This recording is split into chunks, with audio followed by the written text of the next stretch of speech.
The whole scene I've been around all my life was predominantly minority. When I came across the ocean, it was the opposite. I was like, they like house music like that? In just 3 years, the house music of Chicago was to win over dance floors from Manchester to Ibiza.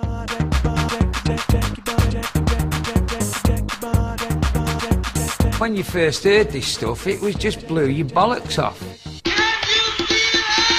While its combination with ecstasy was to transform British society. It was the first time that people actually let themselves go. At the time, it was a revolution. You knew things were going to change, and music was going to change. Everything was going to change. This is the story of the music and people who created the Summer of Love.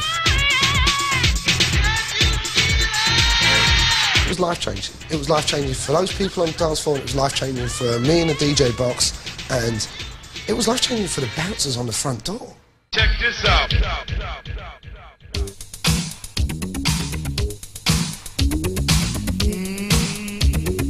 In 1985, house music existed in just one city, Chicago.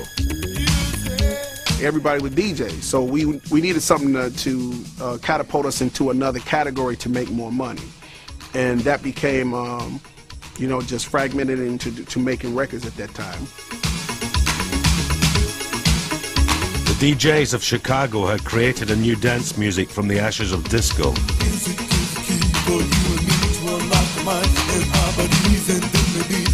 In 1985, legendary producer Steve Silk Hurley created its first hit. We pressed it up, it went through the roof.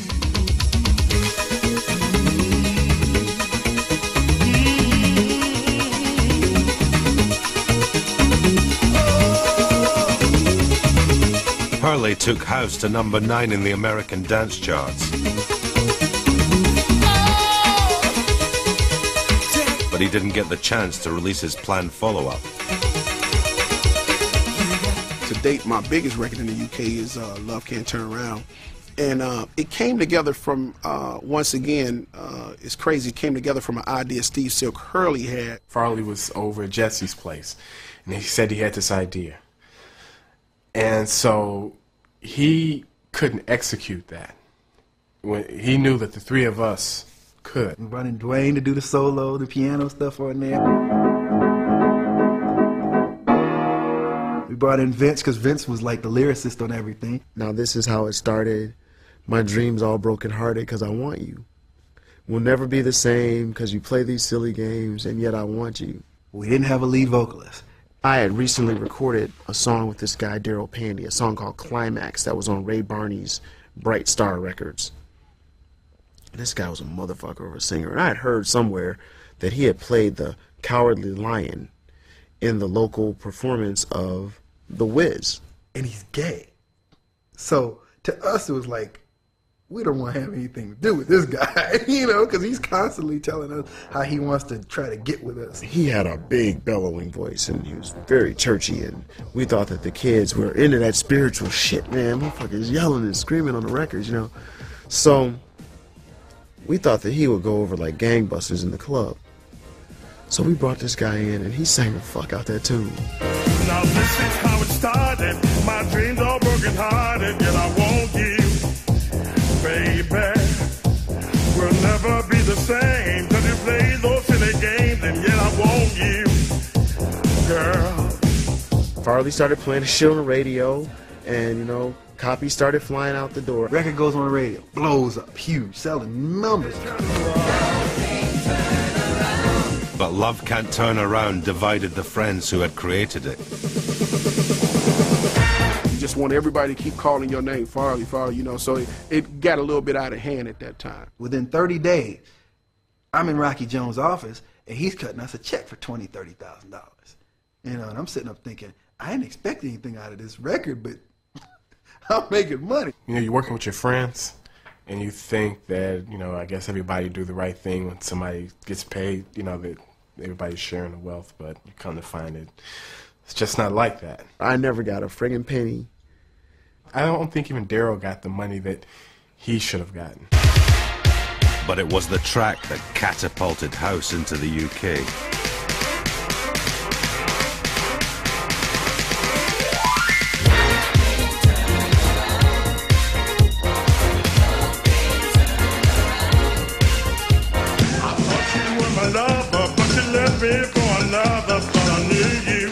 went top 10 in August 1986. I played it at Heaven. I knew it was just going to tear the place up, and it did. And then I played it at the Mud Club, and it, likewise, same thing happened there. When I first started going clubbing, all the best clubs were gay, you know, and we would go down there and not pretend to be gay, but certainly pretend not to be shocked at everyone else in there, just to go and hear the best music.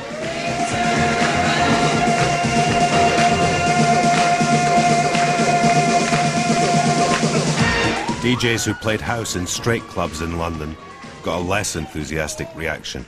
Somebody else came up to me at a warehouse party in London with this kind of, you know, those kind of cloth rear groove caps they used to wear, and the steel toe cap Doc Martens and white socks and 501s and ME1 flying jacket. A look later developed by Bros, if I remember correctly. They said, well, I'll get this Puff's music off. Then I started getting these notes passed to me saying, why are you playing this Chicago homo music?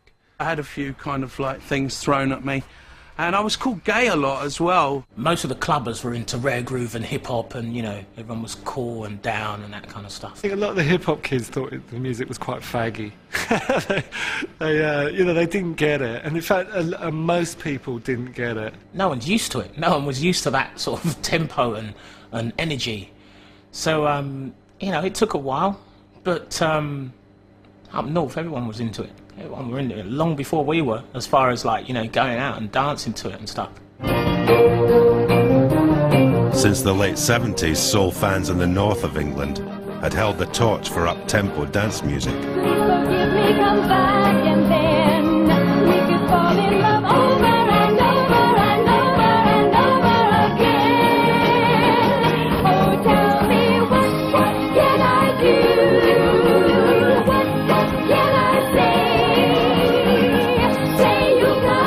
Bum bum bum bum bum bum bum, I'm on my way, you know, and shit like that.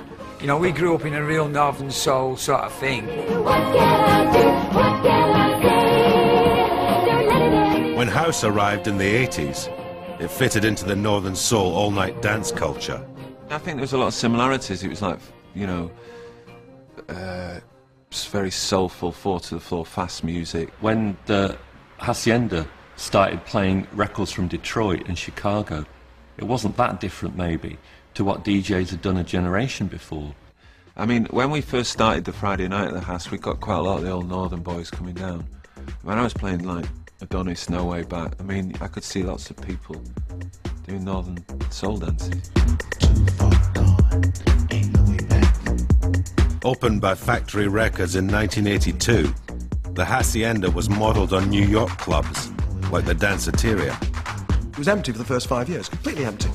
And then at the beginning of '86, it began to do some business. Friday nights were quite cool, not massive business. And that was where I always used to say Pickering and Park used to play house music in '86.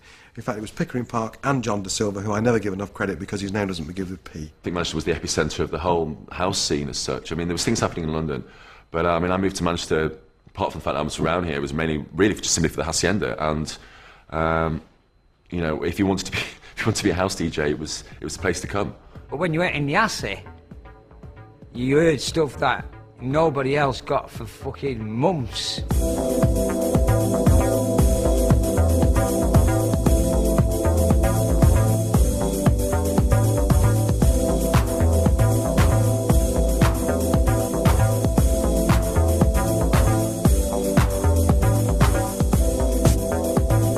As more Chicago house trickled into the UK, DJs up north embraced this new black dance music from America. You just had to clear out all the nonsense and make space for this exciting new stuff. DJs in Manchester weren't just listening to house, they were making it.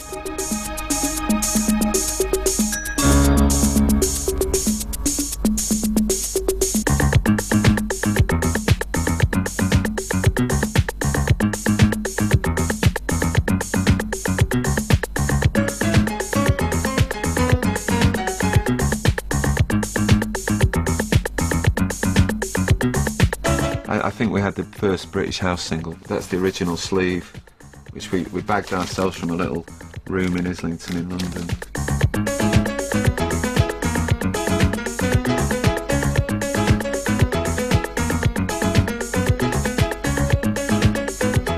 remember that we didn't have any tape or anything to put it onto. We actually recorded it onto cassette and pressed it off the cassette. And it sounds fantastic, you know, it sounds really good. It's a lesson for us all who spend thousands of pounds in recording studios. House music had crossed the Atlantic. In 1986, its Chicago Godfathers came on tour. There was Frankie Knuckles, Marshall Jefferson, Fingers Inc. with Larry Heard, a genius, absolute genius, and Adonis. Everybody was wearing ties and shirts, and you know they were nice and neat, and the DJs, you know, they were back announcing every track, and it was great. But of course they got to Manchester, and there was queues, you know, the Hacienda, queues around the block, packed, and everyone just going mad. Everyone knew the records, treated them like superstars. When I came back on another tour the next year, everybody's wearing these damn smiley T-shirts and go, ah! Yeah. So it's a big change. And just in 1 year, you know, 1 year we come there, it's nice straight country, and the next year we come back, it's the summer of love. Yeah. It's a great feeling, you know, that some people from Chicago had arrived in Manchester, and between us, we had a great scene. They understood the music, and it was kind of like a common bond where people could come together, and just that feeling was more of an inspiration, you know, like, you know, people really need something, they really want to come together, you know, and walk hand in hand, you know. Joe Smooth's experience on the DJ International tour inspired what was to become a house anthem.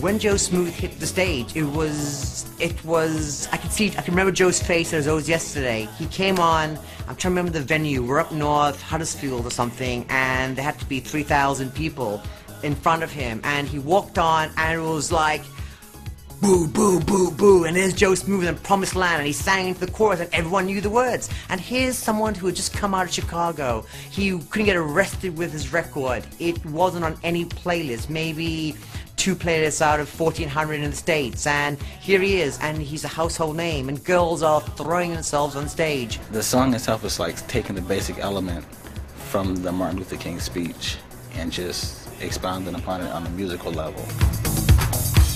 When the angels from above fall down and spread their wings like doves, as we walk hand in hand, sisters, brothers, we'll make it to the promised land. I remember the same time as Joe Smooth. This is a great irony.